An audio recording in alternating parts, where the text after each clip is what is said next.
अब वात पित्त कफ तीनों एक साथ आपके संतुलित रहें, तो उसके लिए पहला नियम है खाना खाने के तुरंत बाद पानी नहीं पीना। ये पहला नियम, खाना खाते ही पानी मत पियो। समझ में आया? फिर आप बोलोगे कितनी देर तक नहीं पिए? कम से कम 1 घंटे तक। 1 घंटे बाद पानी पियो। आप बोलोगे जी 1 घंटा क्यों? ये जो अग्नि जलने की क्रिया है ये लगभग 1 घंटे तक ही चलती है पेट में, उसके बाद अग्नि अपने आप शांत हो जाती है, उसके बाद पानी पी लो।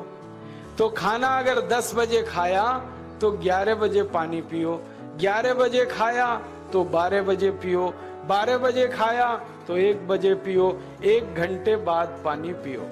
अब आपके मन में यह सवाल आ सकता है कि खाना खाने के पहले पी लें क्या? हाँ पी लो, 40 मिनट पहले पेट भर के पानी पी लो।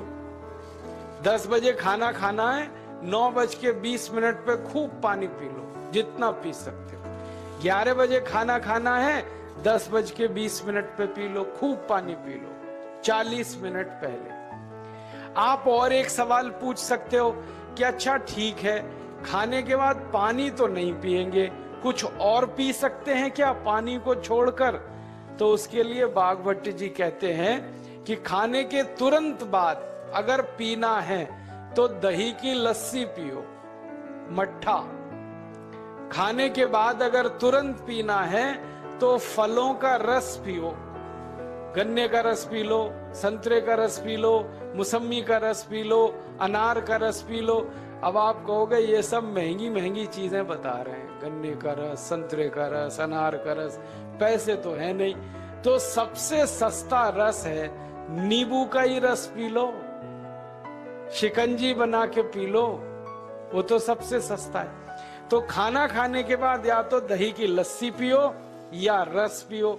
और एक तीसरी चीज है, दूध पी सकते। तो खाने के तुरंत बाद पीना है तो दही की लस्सी या मट्ठा, खाने के तुरंत बाद पीना है तो कोई फल का रस, खाने के तुरंत बाद पीना है तो दूध। पानी 1 घंटे बाद पियो। और अगर एक बात ध्यान रखो तो अच्छा है कि सवेरे खाना खाते हैं जिसको हम ब्रेकफास्ट कहते हैं, नाश्ता, तो फलों का रस पीना अच्छा। दोपहर को खाना खाएं तो लस्सी और मट्ठा पीना अच्छा, और रात का खाना खाएं तो दूध पीना अच्छा। जो लोग इस नियम का पालन कर सकते हैं जिंदगी में कभी भी 80 रोग उनको नहीं हो सकते। वात पित्त कफ तीनों ही इस एक छोटे से नियम से संतुलित रहते हैं। तो ये पहला नियम मैंने आपसे कहा। दूसरा नियम एक और है, और वो नियम ये है कि पानी कभी भी पियो, घूट घूट भर के पियो।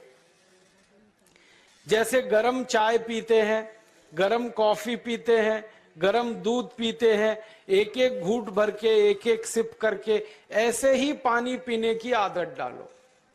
ये मुंह में एक बार गिलास लगा लिया, गटागट उसको खाली कर दिया, ये तरीका गड़बड़ है।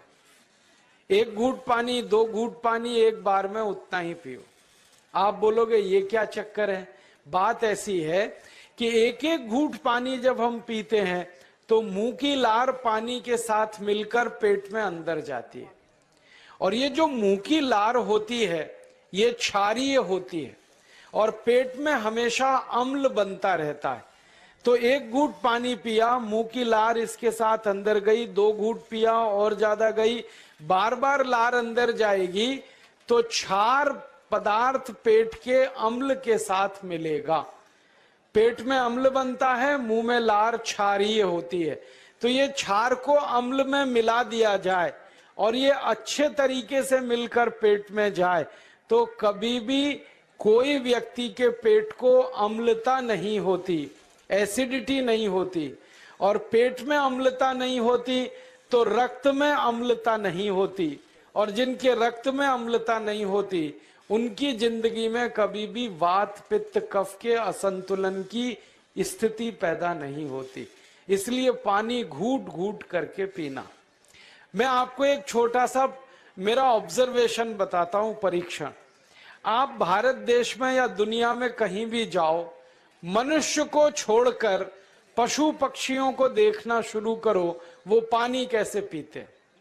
किसी चिड़िया को पानी पीते हुए देखो, किसी पक्षी को पानी पीते हुए देखो, वो चोंच के एक बूंद ही के बराबर ही पानी उठाता है। एक बार में एक बूंद पानी लेगा, फिर थोड़ी देर चोंच चलाएगा, फिर पिएगा, फिर दूसरी बूंद लेगा, फिर चोंच चलाएगा, फिर पिएगा, फिर तीसरी बूंद। एक एक बूंद पक्षी पानी पीता है। कुत्ते को पानी पीते हुए देखो, चाट चाट के पानी पीता है। शेर को पानी पीते हुए देखो, चाट चाट के पानी पीता है।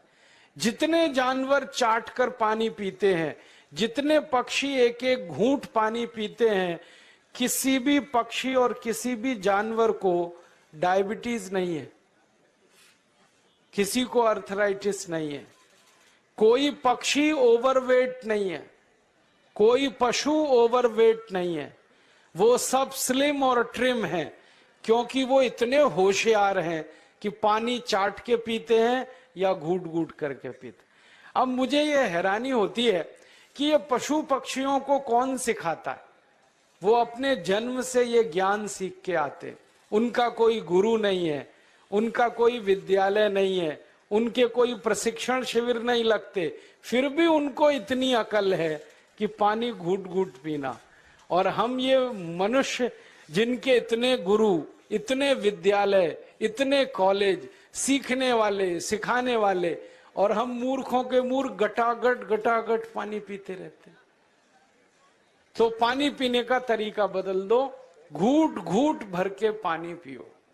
ये दूसरा नियम है। तीसरा नियम है कि जिंदगी में कितनी भी प्यास लगे, ठंडा पानी कभी मत पियो। बर्फ डाला हुआ पानी, फ्रिज में रखा हुआ पानी, वाटर कूलर का पानी जिसका तापमान बहुत कम है, ये कभी मत पीना। क्यों? क्योंकि शरीर आपका गर्म है और पानी ठंडा है। अब होता क्या है वो मैं समझाता हूं सरल भाषा में। पेट तो गर्म है, अब इसमें ठंडा पानी डाल दिया आपने, तो अंदर झगड़ा होता है। और झगड़ा क्या होता है? या तो पानी पेट को ठंडा करेगा या पेट पानी को गर्म करेगा। अगर पानी ने पेट को ठंडा कर दिया तो पेट के ठंडा होते ही हृदय ठंडा होता है, हृदय के ठंडा होते ही मस्तिष्क ठंडा होता है, मस्तिष्क के ठंडा होते ही आदमी ठंडा होता है, और आदमी ठंडा